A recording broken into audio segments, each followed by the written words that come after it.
کہ دیکھو دیکھو فون آیا، شیر آیا، شیر آیا، کیا مثال دی ہے، بہت کیا ہوگا، کیا نتیجہ ہوگا؟ نتیجہ یہ ہوگا کہ بی جے پی اندر کرے گا، جیل میں ڈالو۔ بالکل بہت اچھی بات ہے۔ جہاں تک فاضل بریلوی رحمۃ اللہ علیہ کی بات ہے، ان سے ہمارے کچھ کوئی اختلافات ہیں، وہ رہیں گے، ہمیشہ رہیں گے۔ مثلاً محفل اجتماع کے معاملے، تازی اداری کے معاملے میں، امام ابو طالب علیہ السلام کے معاملے میں رہیں گے، قیامت تک رہیں گے۔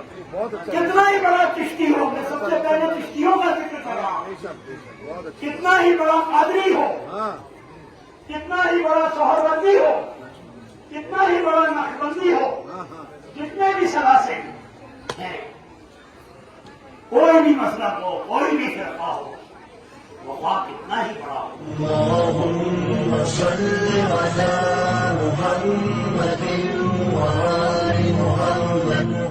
آج اس سے قبل کے محفل سما ہو، آج تمام سوشل میڈیا پر سرکار غریب نواز کی بارگاہ کو لے کر کے اور یہاں سے متعلقین کو لے کر کے طرح طرح کی باتیں کی جا رہی ہیں۔ لہذا یہ سلطان الہند عطائے رسول کی بارگاہ ہے اور ہندوستان میں جو اسلام آیا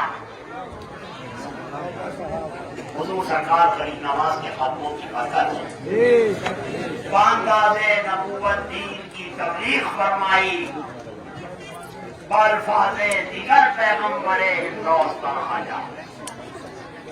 تو یہ وہ بارگاہ ہے کہ جو اہل نظر ہیں، ظاہرہ تو بشری تقاضا یہ تھا کہ حضور سرکار غریب نواز یہاں پر تشریف لائے، مگر جس انداز میں حضور سرکار غریب نواز کی یہاں پر آمد ہوئی اور 45 سال حضور سرکار غریب نواز نے یہاں پر گزارے، 45 سال میں 92 لاکھ لوگوں کو مشرف و اسلام، یہ ایک تاریخ ہے جو صبح قیامت تک خواجہ کے نام پر لکھی گئی ہے، اور یہ مقام و مرتبہ، یہ منزلت حضور سرور کونین صلی اللہ علیہ وسلم کے صدقے میں اللہ رب العزت نے عطا کی۔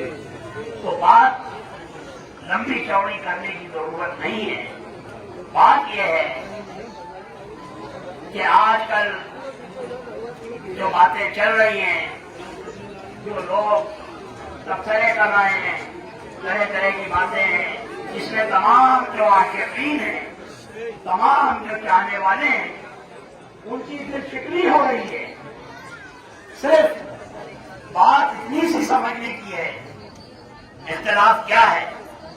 اختلاف کچھ بھی نہیں ہے۔ جہاں تک سرکار غریب نواز کی بارگاہ ہے، یہاں پر کسی کو بھی منع نہیں کیا گیا ہے، نہ منع کیا جا سکتا ہے، کیونکہ یہ فیض کا سمندر ہے، اس پر سب کا حق ہے۔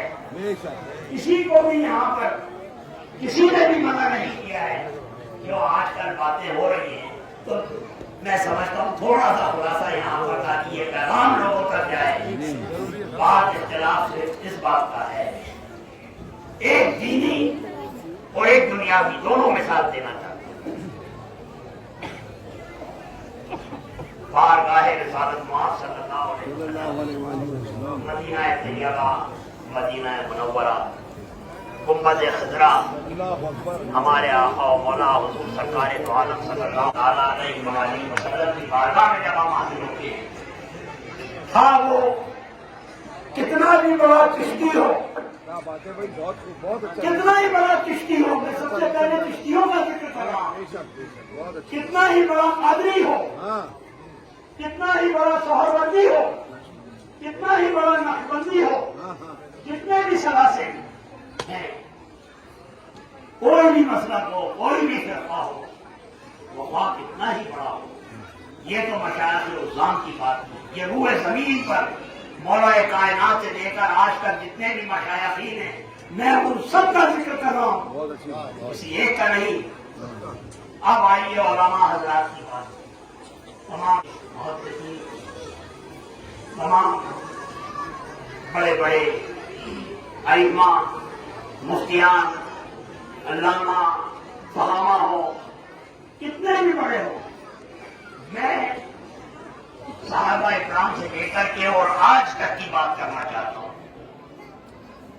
کوئی مجھے یہ بتائے کہ اس گنبد خضرا کے سامنے جب آپ حاضر ہوں اور وہاں پر حاضر ہونے کے بعد میں کوئی گروپ ہو، کسی بھی سلسلے کا ہو، کسی بھی فرقے کا ہو، کسی بھی مسلک کا ہو، وہ وہاں پر کھڑے ہو کر کے اگر یہ کہے کہ دیکھو دیکھو کون آیا، شیر آیا، شیر آیا، استغفر اللہ، کیا یہ استغفر اللہ، استغفر اللہ، یہ بات ختم ہوتی ہے؟ بہت اچھا میسج دے رہا، بہت اچھا میسج دے رہا، اللہ رب العزت کو کتنی تکلیف ہوگی بے شک بے شک، جب اس کے حبیب پاک کی بارگاہ میں جا کر کے کوئی ہو، سارے کے سارے روئے زمین پر جتنے بھی امتی ہوں، جتنے بھی صوفی ہیں، جتنے بھی علماء ہیں، جتنے بھی ائمہ ہیں، جتنے بھی محدثین ہیں، سارے کے سارے اس در کے غلام ہیں۔ بے شک بے آقا شک کے سامنے غلام کو ہمیشہ جب عیسائی کرنی چاہیے۔ بے شک بے شک، یہ تو ہوئی ایک دینی مثال جو تمام علماء، تمام صوفیہ کے لیے بارگاہ سلطان الہند عطائے رسول حضور سرکار غریب نواز کی بارگاہ سے ہم دینا چاہتے ہیں۔ اب آئیے ایک دنیاوی مثال، کیونکہ ہر شخص اپنے انداز میں سمجھتا ہے کہ دنیا کا بھی ایک نظام ہوتا ہے نا، جیسے روحانی نظام ہے۔ ہندوستان کے اندر جتنے بھی اسٹیٹس ہیں، ہر میں پولیس محکمہ ہوتا ہے، ہر اسٹیٹ کے اندر ایک ڈی جی ہوتا ہے جو ڈائریکٹر جنرل پولیس ہوتا ہے، جس کے اندر میں پورا پولیس محکمہ ہوتا ہے۔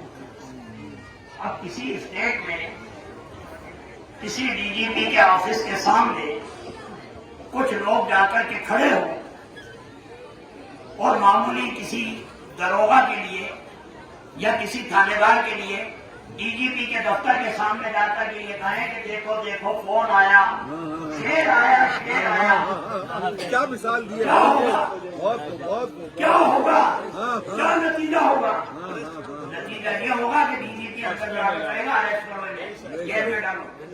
بالکل بہت اچھی بات ہے، تو جو اختلاف چل رہا ہے اس کی جڑ کو کوئی سمجھ نہیں سک رہا ہے جس انداز میں لوگ بیان کر رہے ہیں۔ جی مسئلہ یہ ہے، اس کو سمجھنے کی بات ہے، جس طریقے سے حضور نبی کریم صلی اللہ علیہ وسلم کو وَمَا أَرْسَلْنَاكَ إِلَّا رَحْمَةً لِّلْعَالَمِينَ، تمام عالمین کے لیے رحمت بنا کر کے بھیجا ہے۔ ٹھیک اسی طریقے سے سلطان الہند عطائے رسول حضور سرکار غریب نواز حضرت خواجہ سید معین الدین حسن چشتی رحمۃ اللہ علیہ کو اپنا نائب اور جانشین بنا کر کے اور حضور سرور کونین صلی اللہ علیہ وسلم نے رحمت للہند بنا کر کے بے شک یہ تمام کے لیے رحمت ہے۔ کسی قبیلے کی شرط نہیں ہے، کسی فرقے کی شرط نہیں ہے، کسی مسلک کی شرط نہیں ہے، کسی مذہب، کسی دھرم کی شرط نہیں ہے۔ غریب نواز کے دربار میں مسلم تو حاضر ہوتے ہی ہیں، ہزاروں لاکھوں کی تعداد میں غیر مسلم کی بارگاہ غریب نواز میں حاضر ہوتے ہیں، ان کو بھی فیضان ہوتا ہے۔ یہ رحمت ہند ہے۔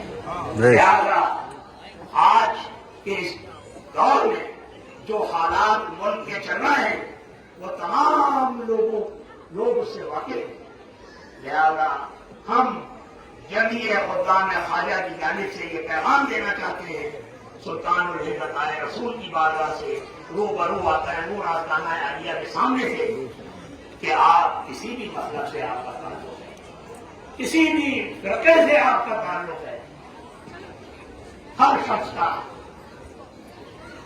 اس کی خبر، اس کا جواب، اس کا سوال اسی کے ذمے ہے، کوئی دوسرا آ کر کے کسی دوسرے کا جواب نہیں دے گا۔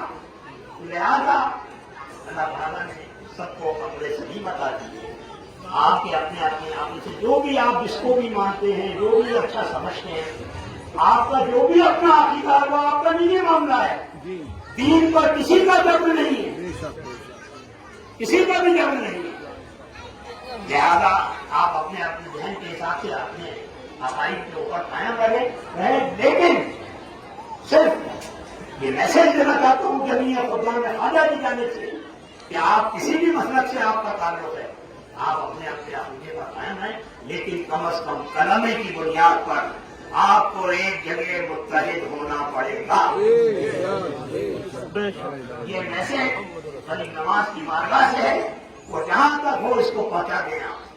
لہذا جہاں تک مذہبوں کی بات ہے, خلی نواز کے دربار میں تمام لوگ حاضر ہوتے ہیں, سب کے اوپر سرکار خلی نواز کے فیل و برکات عام ہوتے ہیں. لہذا یہاں پر کسی کی کوئی مرتبت کچھ نہیں, لیکن کچھ معاملات ایسے ہیں جس کی وجہ سے یہ پابندی لگائی گئی. جہاں تک پادری بریلوی رحمۃ اللہ علیہ کی بات ہے, ان سے ہمارے کچھ فروعی اختلافات ہیں, وہ رہیں گے, ہمیشہ رہیں گے. مثلا محفل سما کے معاملے, جی جی تاجی داری کے معاملے میں, امام ابو طالب علیہ السلام کے معاملے میں وہ رہیں گے, قیامت تک رہیں گے. بے شک بے شک اس سے کیا کوئی انکار کر سکے گا؟ جی میں تو بھائی کے اوپر کہہ رہا ہوں یہ بات. یہ اختلاف اپنی جگہ ہیں, ان کی جو اپنی خدمات ہیں وہ اپنی جگہ ہیں, ان کے خدمات سے کس کو انکار ہے, لیکن جو فروعی اختلاف ہے ہر ایک علماء سے ایک دوسرے کو اختلاف ہوتا ہے. کیا بات ہے, اس میں کوئی نئی بات تھوڑی ہے. 1400 سال سے یہ سلسلہ چلا آ رہا ہے. لہذا ہماری تمام مسلمان ہند سے معتبانہ گزارش ہے کہ آپ سب کو متحد ہو کر کے رہنا ہوگا. یہ جو مسئلہ کے جھگڑے ہیں, فرقوں کے جھگڑے ہیں, یہ اسلام کو توڑنے کی بات ہے. غریب نواز کی بارگاہ میں اسلام کو توڑنے کی بات, غریب نواز نے اسلام دیا یہاں پر, اس کو جتنا آپ اس کی باغبانی کریں گے, اس کو ہرا بھرا رکھیں گے, اللہ رب العزت کو رنودی حاصل کریں گے. اب جشن غریب نواز میں محفل سما جو کہ سلسلہ عالیہ عشقیہ میں ایک عبادت کا درجہ رکھتی ہے. اگر کوئی عالم یہ کہے کہ سما حرام ہے, ایسے تسلیم کیا جائے گا بھائی؟ اگر سما حرام ہے تو کیا بابا قطب الدین بختیار کاکی یہ عمل کرتے تھے, حضرت نظام الدین اولیاء محبوب الہی یہ کرتے تھے, جتنے بھی سلسلہ عالیہ عشقیہ کے بزرگ ہیں, تو ہمارے یہاں پر ہمارے اس سلسلے میں محفل سما عبادت ہے, عبادت کی نظر سے. جس کو یہ سمجھ میں نہیں آتا وہ اپنے وہاں ہے. لہٰذا اگر کوئی یہ بات کرتا ہے یہاں پر آ کر کے, تو مجھے یہ بتائیں کہ ان کے مسلک میں جا کر کے ہم کہیں گے محفل سما ہم تو پڑھیں گے, کیا یہ کہیں بات ہوگی؟ کبھی نہیں ہوگی. وہاں کا اپنا قانون ہے, اپنا نظام ہے, اس طریقے سے وہاں جانا ہوگا. وہاں پر حاضری دینی ہوگی. ہر جگہ کا ایک نظام ہوتا ہے, ایک دستور ہوتا ہے. وہاں کا جو بھی قانون ہے اس کے مطابق آپ کو حاضری دینی ہوگی. صرف یہ میسج میں یہاں سے دینا چاہتا تھا. میرا دل چاہ رہا تھا آنا کی کوئی وقت نہیں کم ہو سکتا, لیکن حالات کے تحت مجھے یہ سایہ کرنا پڑا. وما علینا الا البلاغ. السلام علیکم ورحمۃ اللہ وبرکاتہ. وعلیکم السلام.